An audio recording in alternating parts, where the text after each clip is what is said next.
Bueno, buenas tardes, muchas gracias. Amigos, estudiantes, colegas que están, hoy inscritos o reunidos allí, buenas tardes a todos. Antes que nada, antes de comenzar mi intervención, yo quiero agradecer, por supuesto, muy especialmente esta invitación que se me ha hecho para participar en estas primeras jornadas sobre el proyecto de ley Bases y Puntos de Partida para la Libertad de los Argentinos, que conocemos como Ley Ómnibus, que ha estado siempre, que ha sido siempre objeto de debate, no solo, y que está siendo objeto de debate no solo en el Congreso Nacional, sino en toda la sociedad argentina, ¿no? Y agradezco también a mi estimado amigo Marcelo Midón por esta invitación y aprovecho para enviar un gran abrazo a la distancia a mi querido amigo Mario Villegas, que es el decano de nuestra Facultad de Derecho. Bueno, les quiero comentar que me hubiera gustado mucho estar presente ahí con todos ustedes en el aula magna de mi querida facultad, ¿no? Pero en estos momentos estoy un poquito lejos y solo me queda comunicarme por esta vía. Pero bueno, pienso que esta lejanía, por decirlo de algún modo, no significa, ¿no es cierto?, un impedimento para poder decir algo, algunas palabras sobre un tema que yo podría decir que es un tema que resucitó de las cenizas, ¿no?, de sus cenizas.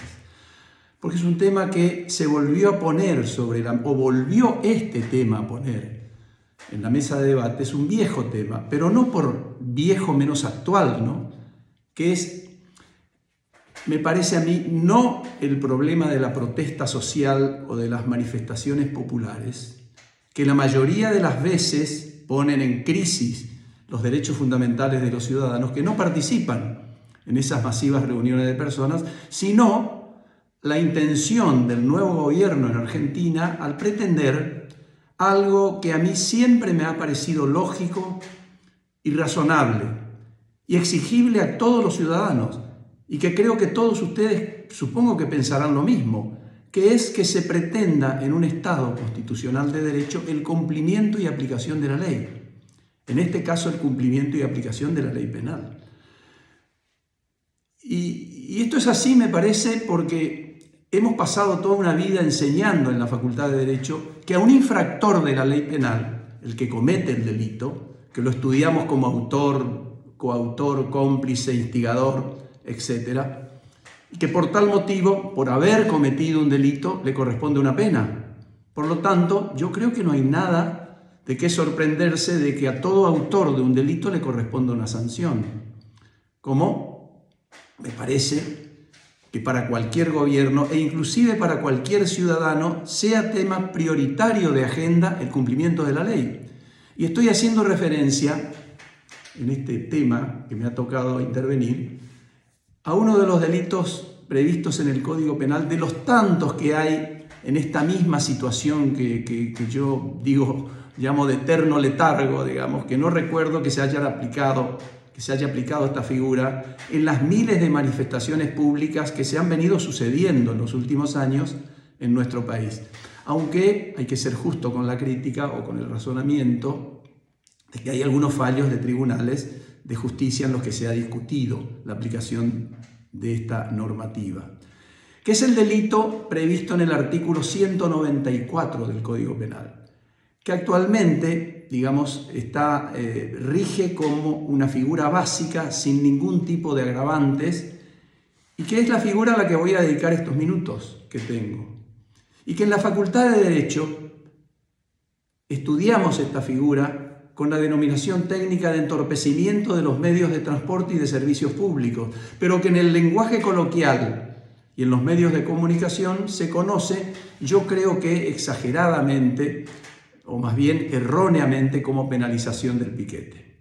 Pero antes de iniciar un breve análisis de este delito en la redacción que propone este proyecto, que es materia de debate, de discusión y de argumentación en estas jornadas, yo quiero anticipar que no voy a entrar aquí en mi comunicación a discutir si esta figura es o no constitucional, y esto porque, muchos consideran que atenta contra ciertos derechos fundamentales de los ciudadanos, como podrían ser el derecho de huelga, la libertad de opinión y de expresión, la libertad de reunión, el derecho de peticionar a las autoridades, porque la regulación de esta figura demanda que sea competencia de las jurisdicciones locales, o bien porque se estaría ante una causa de justificación, etcétera, etcétera, ¿no? Porque estas son cuestiones, me parece a mí, que habrán de ser seguramente abordadas por los constitucionalistas que han sido convocados, ¿no es cierto?, para estas jornadas. Y además el tiempo que tenemos o que tengo de exposición no me alcanzaría, obviamente, para tratar estos temas con la profundización y con la seriedad que se merecen. Yo voy a ocuparme en esta intervención de analizar desde un punto de vista exclusivamente dogmático el nuevo texto que propone el proyecto del gobierno y que implica en gran medida, digamos así, una profunda reforma del artículo 194 al que estoy haciendo referencia, que es una figura que ya lleva en nuestro país más de 50 años de vigencia. Lo cierto es que desde la sanción del Código Penal en 1921, el Código tuvo numerosas reformas parciales, algunas buenas, otras no tanto, y en los últimos 15 años hubo 3 intentos de que se sancione un nuevo Código Penal. El anteproyecto, bueno, que ustedes seguramente conocen, el anteproyecto Mayer-Quiara Díaz del 2006, el anteproyecto Zaffaroni del 2014 y últimamente el anteproyecto Boriski del 2019, pero que ninguna de estas iniciativas, de estos intentos, ha tenido, digamos, tratamiento parlamentario. ¿Y qué quiero decir con esto? Porque traigo a colación esta pequeña referencia de antecedentes, ¿no? Simplemente lo que quiero señalar es que me parece a mí que el Código Penal tiene que ser actualizado, tiene que ser modernizado mediante una profunda reforma, o si no, trabajar en un nuevo Código Penal. Algo que yo vengo pregonando en todos los foros en los que hube de intervenir últimamente y en todas mis publicaciones. Quienes las han leído saben que esto es lo que he pensado toda mi vida, desde hace mucho tiempo. ¿Y esto por qué?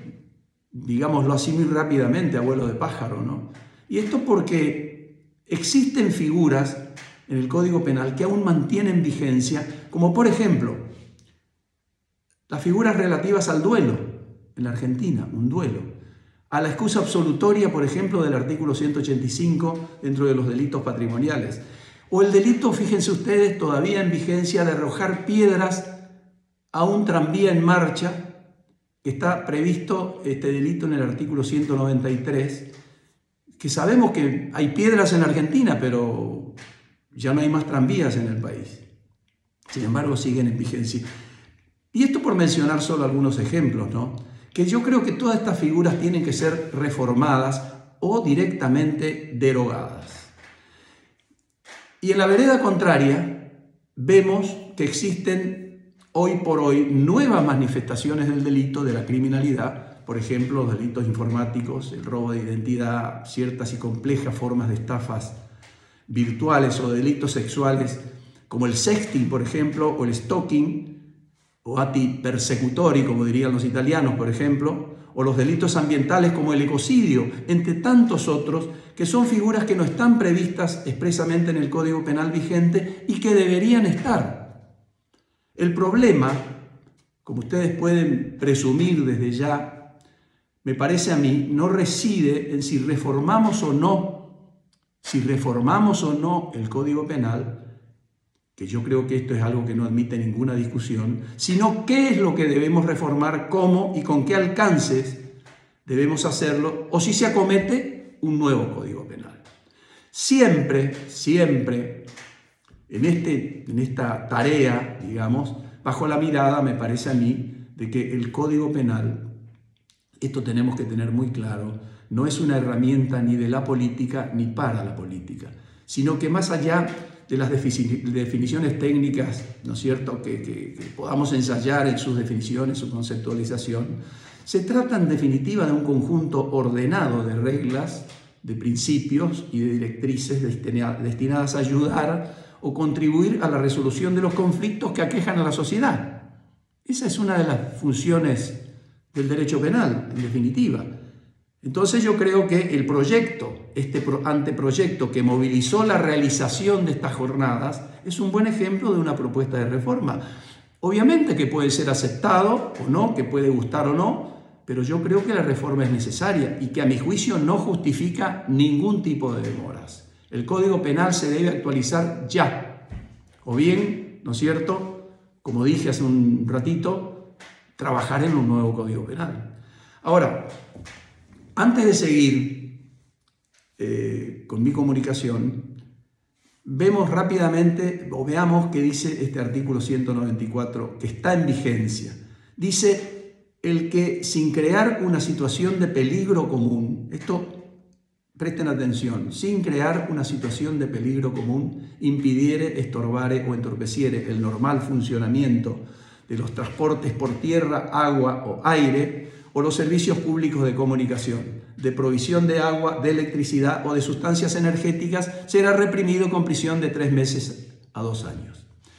Entonces, respecto de esta figura, yo creo que tenemos que recordar que un dato histórico, digamos así, que a mí me parece muy importante destacarlo.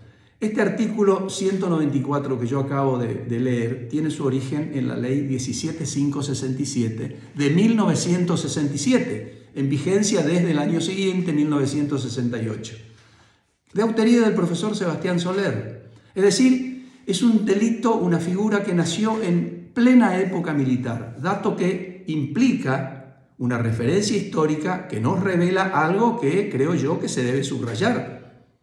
Me parece a mí que es el hecho de que en esa época era impensable, o al menos muy difícil que ocurriera, pese a que se han dado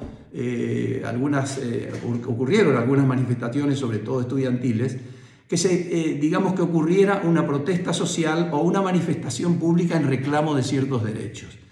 Que es una circunstancia que pone de relieve que dicho artículo no tuvo como objetivo penalizar la protesta social. Es decir, un hecho que era muy difícil que ocurriera en la época de su sanción, sobre todo porque este tipo de movilizaciones populares estaban directamente prohibidas. Vale decir que el artículo 194 del Código Penal, y esto lo pienso convencidamente, no castiga la protesta social o la manifestación pública en sentido estricto en sí misma, ni tampoco ha sido pensado para limitar o prohibir el ejercicio de ciertos derechos fundamentales de los ciudadanos, sino que fue sancionado como un resguardo, digamos, tuitivo de la seguridad pública, vale decir, o bien la seguridad de los ciudadanos, si prefieren, frente a acciones de terceros que ponen en peligro o lesionan derechos también fundamentales de los demás ciudadanos, que no tienen por qué soportar o tolerar el menoscabo de sus propios derechos por parte de quienes realizan las acciones que están descritas, tipificadas en esta figura, en el Código Penal. Ningún ciudadano está obligado a tolerar o aceptar que un tercero, ya sea en forma individual o formando parte de una protesta, impida el funcionamiento de un tren, de una línea de ómnibus, del subte, de camiones que transportan alimentos o productos medicinales, etcétera, etcétera, etcétera. Que limite no solo el derecho del transportista a circular, sino también el derecho del ciudadano a circular libremente. La situación típica que describe el artículo 194 no debe ser entendida como una protección de los objetos que están allí contemplados. Por ejemplo, el medio de transporte en sí mismo, en su materialidad, sino el servicio regular y normal que prestan estos objetos en el marco, digamos, de una comunidad organizada, y que solo ese servicio puede ser posible si se encuentra en situación de poder ser prestado normalmente en forma regular. Circunstancia que, por supuesto, se dificulta o no se puede realizar cuando se llevan a cabo las conductas que se describen o que están descritas típicamente en este precepto que estoy comentando. Entonces, resulta una evidencia, una notoriedad, que el concepto seguridad pública no significa seguridad de los objetos que están previstos o descritos en la norma, sino seguridad del funcionamiento normal, regular y eficiente de esos objetos. ¿En beneficio de quién? De la sociedad, del público en general.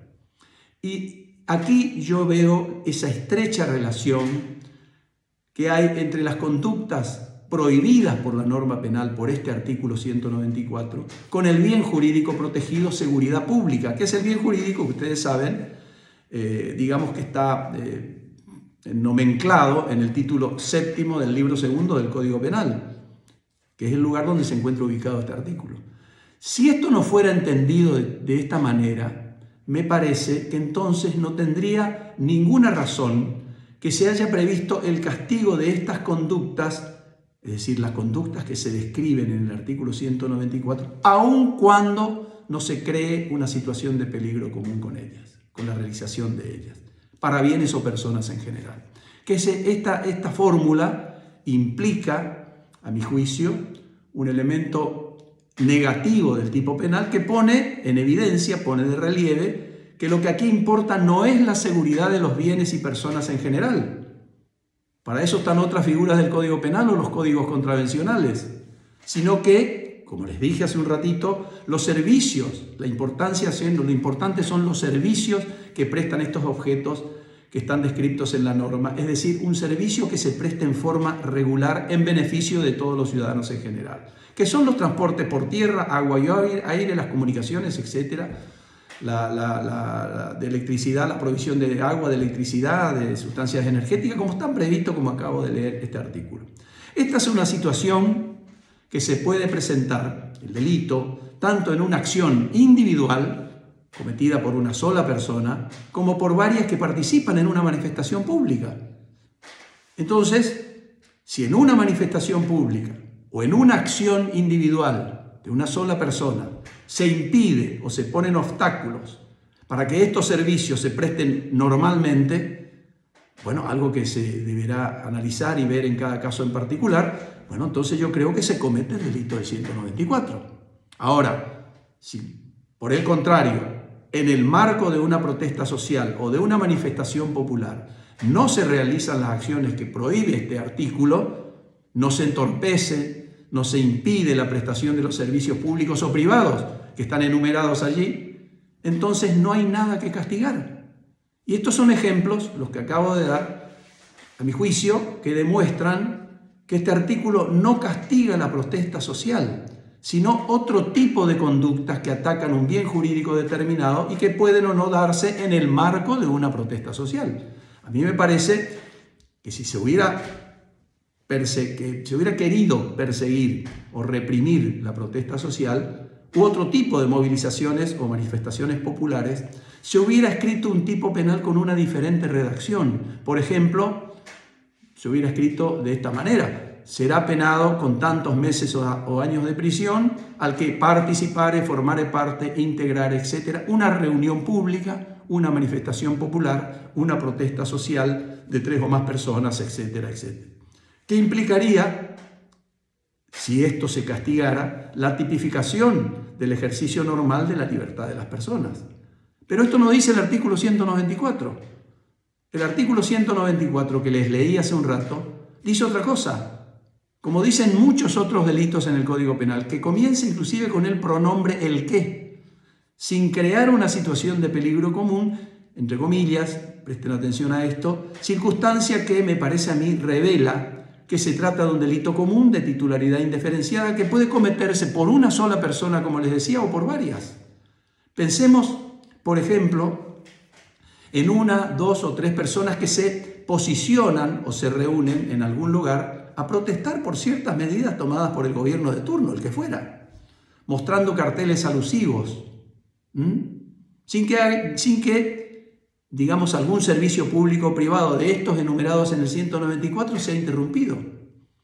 ¿Sería esta, nos preguntamos, una protesta social? Yo creo que sí. Creo que es una protesta social. ¿Y debería ser castigada o está castigada en el Código Penal? La respuesta es no. La respuesta es no. Ninguna norma penal castiga la protesta social. Esto que quede bien claro. O la reunión de personas que protestan contra el gobierno de que se trate, de cualquier color. Siempre que en el marco de esa protesta o reunión de personas no se cometa algún delito. ¿Por qué? Porque entonces, obviamente, quien o quienes hayan cometido el delito o los delitos deberán responder por esas conductas disvaliosas o antisociales. Eso no debe ser así porque lo digo yo. Eso lo dice el Código Penal. Esto ya lo hemos enseñado toda la vida en los cursos de abogacía en nuestra queridísima Facultad de Derecho. Fíjense ustedes que una situación similar se presenta con el delito de asociación ilícita, salvando las distancias, por supuesto, previsto en el artículo 210 del Código Penal, que impone una pena, fíjense, presten atención a esto que estoy diciendo, de 10 años o de hasta 10 años de prisión al que tomare parte en una asociación o banda, que ahí hay una gran discusión, pero no la voy a analizar aquí porque el tiempo que tengo, ¿no es cierto?, de 3 o más personas destinadas a cometer delitos, por el solo hecho de ser miembros de esa asociación. Y el mínimo de esa pena se aumenta, se incrementa a 5 años para los jefes u organizadores de esa asociación. Entonces, ¿qué es lo que quiero decir con esta comparación? Si estas personas se reunieren o formaren parte de una asociación con otros fines distintos de los delictivos, señores, entonces no habría nada que castigar. Ni tampoco debería castigarse a quienes dirijan o hayan organizado de alguna manera esa reunión pública, en todo caso. Bueno, algo similar pasa con este artículo 194. Me estoy refiriendo al artículo 194 que está en vigencia, que es el que estoy comentando. Entonces, fíjense ustedes, me parece que en un marco de movilización popular, tanto da que algún integrante o varios o participante en esa manifestación pública realice o lleve a cabo la interrupción de un servicio público, como que cometa otro delito, que cometa un homicidio, un asalto a un supermercado, el empleo de un arma de fuego para intimidar a ciudadanos que no participan en esa movilización, un daño a objetos que son del Estado, que son de la propiedad pública, etcétera, etcétera, etcétera. En cualquier caso de estos que estoy señalando, se ha cometido un delito y el derecho penal debe intervenir. Para eso está un código penal en el país, sancionado desde hace muchos años ya, que muchas veces no se aplica y no sabemos por qué. Y discutimos esto. Fíjense ustedes, por ejemplo, les doy un ejemplo muy reciente. En la protesta social de hace unos días frente al Congreso de la Nación, muchos participantes en esa movilización, a lo mejor tenían razón en las peticiones que hacían algunos, pero cometieron una serie de delitos, no digo todos, pero hemos visto en los medios de comunicación este vandalismo. Amenazaron a personas, rompieron veredas, arrojaron piedras a la policía, hasta pretendieron, dice la crónica, yo eso no lo he visto, vandalizar un banco. Evidentemente, estimados amigos, estos no son los fines que me parece a mí debe perseguir una protesta por medio de la cual se pretende reivindicar derechos que se supone han sido restringidos, prohibidos, etcétera, por el Estado o por el gobierno de que se trate. Si se trata de una movilización pacífica, insisto con esto, sin que se cometan alguno de estos delitos, entonces para mí queda muy claro que se trata de acciones que no justificarían la intervención del derecho penal. Señores, al derecho penal hay que mirarlo, analizarlo y criticarlo por lo que es, una rama del derecho. Y les recuerdo una vieja definición de von Lis, por citar solo a un autor: un conjunto de reglas jurídicas establecidas por el Estado que asocian el crimen como hecho a la pena como legítima consecuencia, que es una definición del derecho penal desde una perspectiva objetiva. Que la hemos enseñado en la facultad y todo el mundo sabe qué quiere decir von Lis con esta definición del derecho penal. El derecho penal no es un conjunto de normas pensadas para castigar a la gente, sino para imponer sanciones para aquellas personas que cometan alguno de los delitos que están previstos en el cuerpo normativo y sistemático que llamamos Código Penal. Es tan difícil explicar esto, entender esto. Pero volviendo a este artículo 194, yo les quiero decir que con estas conclusiones no pretendo poner un punto final al debate que genera este artículo desde un punto de vista constitucional, pues como dije hace un rato, bueno, de eso se encargarán los constitucionalistas y los expertos en esta temática. Entonces, dicho esto, ponemos un punto y coma, ¿no es cierto? Y continuamos rápidamente, si se me dan unos minutos más, por favor. Preguntemos, ¿qué trae el nuevo texto que propone el proyecto en este artículo? Yo creo que desde una primera mirada se puede responder que nada nuevo incorpora a este artículo, que actualmente, les recuerdo, está redactado con un solo precepto, en un solo artículo sin agravantes, que es el artículo al que vengo haciendo referencia desde el comienzo, que no sea lo referente a la penalidad, ya que el artículo queda como está, hasta hoy, más de 50 años de vigencia, les decía hoy. Solo introduce el proyecto una pena más agravada que la del texto en vigencia. Fíjense, aumentando el máximo de la pena de prisión de 2 años, que es la pena prevista en el texto en vigencia, a 3 años y 6 meses, un poquito más, que algunos han pretendido que esta penalidad impacta con el principio de proporcionalidad. Ahora veremos cómo que no es así, no es verdad esta afirmación. Ahora nos preguntamos, frente a todo esto, ¿qué sucedería si en el marco de una manifestación popular se provocara un atentado a instalaciones, por ejemplo, que proveen energía eléctrica a un determinado lugar, a un determinado barrio, llamémosle un barrio, ¿no es cierto?, poniéndose como consecuencia en peligro la salud o la vida de personas enfermas que están asistidas en un hospital, que necesitan la asistencia de aparatos que funcionan solo con energía eléctrica? ¿Pensaríamos que la pena de 3 años y 6 meses de prisión para quienes hayan cometido este delito es desproporcionada, que afecta al principio de proporcionalidad, que implica, fíjense ustedes, esta pena implica un monto punitivo mucho menor que la pena del homicidio emocional, de la instigación al suicidio, del homicidio culposo, de la provocación o desafío al duelo, del abandono de personas, del abuso sexual simple, etcétera, etcétera, etcétera. Y así podríamos seguir con muchas otras figuras.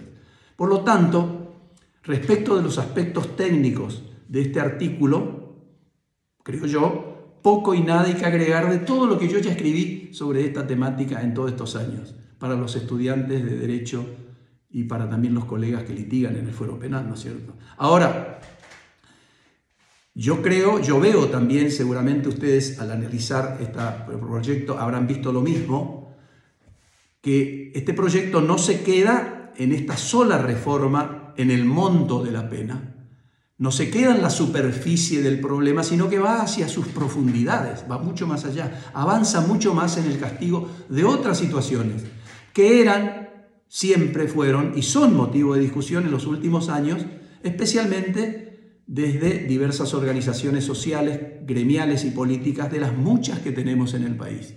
Ahora, antes de continuar, y hago un pequeño paréntesis, si ustedes me permiten, con esto, me quiero detener en esta particularidad que ya hice mención hace un rato, que trae este artículo 194, y que es el elemento negativo que integra el tipo de injusto, ¿no es cierto?, que la frase que dice sin crear una situación de peligro común.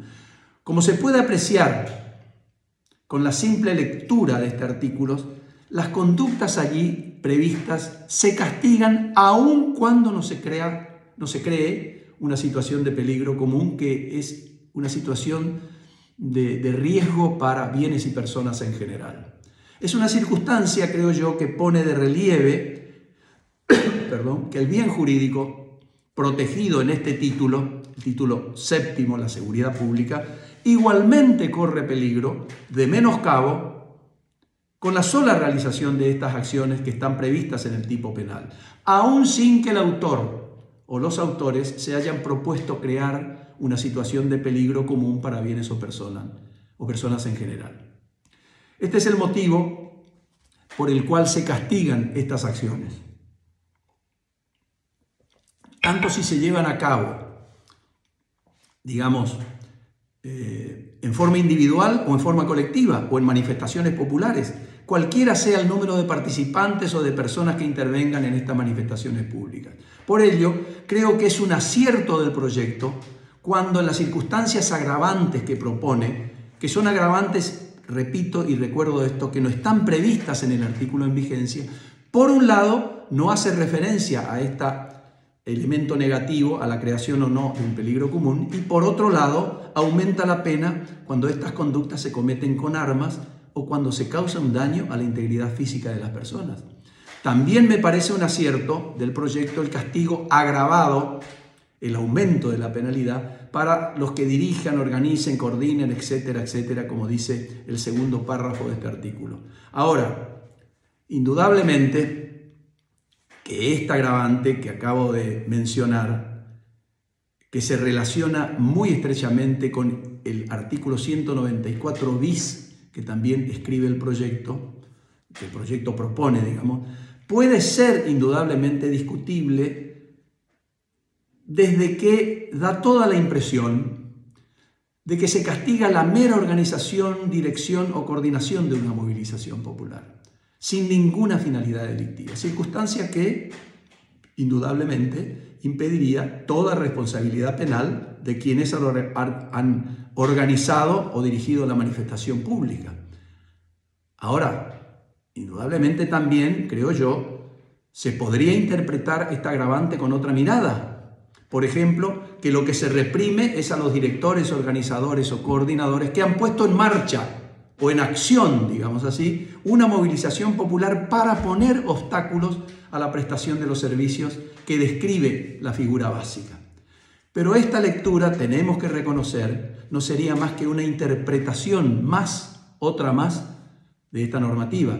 Pero como la norma penal no debe ser interpretada extensivamente, no se puede incorporar un elemento al tipo de injusto del que carece.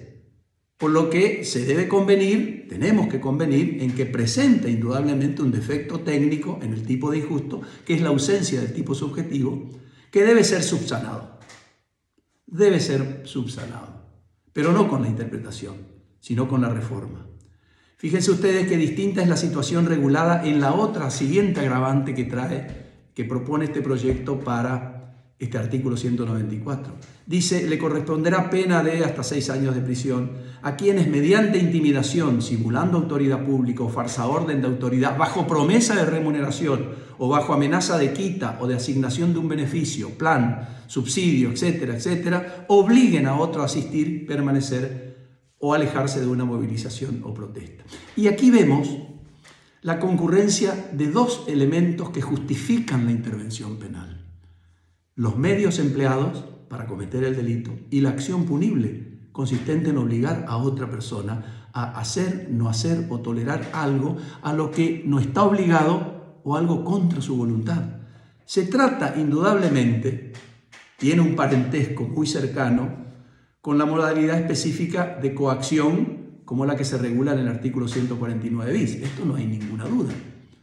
En estos supuestos, como ustedes podrán apreciar, yo creo que se puede ver claramente una mayor lesividad valorativa que justifica la mayor penalidad, tanto por las consecuencias o resultados producidos por algunos integrantes de las manifestaciones o reuniones populares, como por los medios utilizados para obligar a estas personas a plegarse o alejarse de una movilización o protesta. En estas situaciones no caben dudas para mí de que nos encontramos con un injusto superior de mayor gravedad que, como dije hace un momentito, justifica un mayor régimen punitivo. Yo creo que el aumento de las penas para este tipo de situaciones y personajes me parece otro gran acierto del proyecto. ¿Y esto por qué pienso así?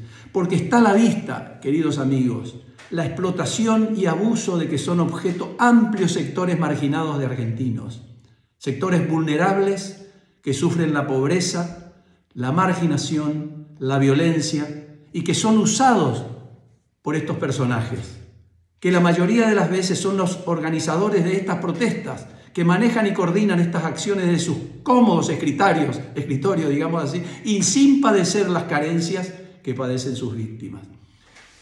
Y esto es así porque utilizan métodos violentos, el engaño, las falsas promesas, mantienen cautivos y sometidos a una gran masa de argentinos para usarlo en manifestaciones públicas.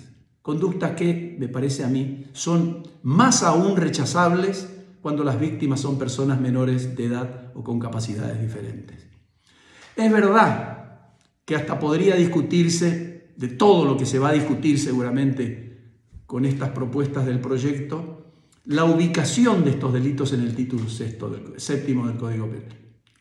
Por cuanto me parece que podría decirse, alegarse, que una ubicación más exacta sería en el artículo 149 bis a que hice referencia hace un rato, que regula los delitos de amenazas y coacciones como delitos contra la libertad individual. Pero también me parece que es verdad, por este parentesco o relación que se observa en estas dos figuras, que en estos casos se presentaría una hipótesis de concurso aparente de leyes penales que hace prevalecer, creo yo, a la nueva regulación que se propone en el proyecto por el aplicación del principio de especialidad. ¿Por qué? Porque tanto los elementos del artículo 149 bis, que es la figura general, ya se encuentran comprendidos en la figura especial, que es la nueva que propone el proyecto, conteniendo diversas, circunstancias específicas que agravan la penalidad, que son las previstas en este nuevo artículo. De manera que la ubicación que se ha dado a estas circunstancias agravantes entre los delitos contra la seguridad pública me parece correcto y que no genera ningún problema de interpretación, no debiera generar y aplicación al caso concreto. Ahora, indudablemente, y con esto voy terminando, que como conducta, como toda obra humana, se habrán de encontrar errores o imperfecciones técnicas en la redacción de estos delitos, de estos artículos. Y seguramente pudiera haber propuestas superadoras, mejor redactadas y más ajustadas al principio de taxatividad penal, seguramente. Como que muchos estarán de acuerdo y otros no con este tipo de sanciones. Para mejorar las propuestas de reformas legales que se formulan en un proyecto, en cualquiera, venga del gobierno que sea, para eso está el Congreso. Es allí en donde se deben discutir estas cuestiones y es desde allí de donde saldrán las modificaciones que hubiere que hacer y la mejor redacción posible de un tipo penal que sea compatible con los principios informadores de un derecho penal en un Estado constitucional de derecho, especialmente con el principio de legalidad.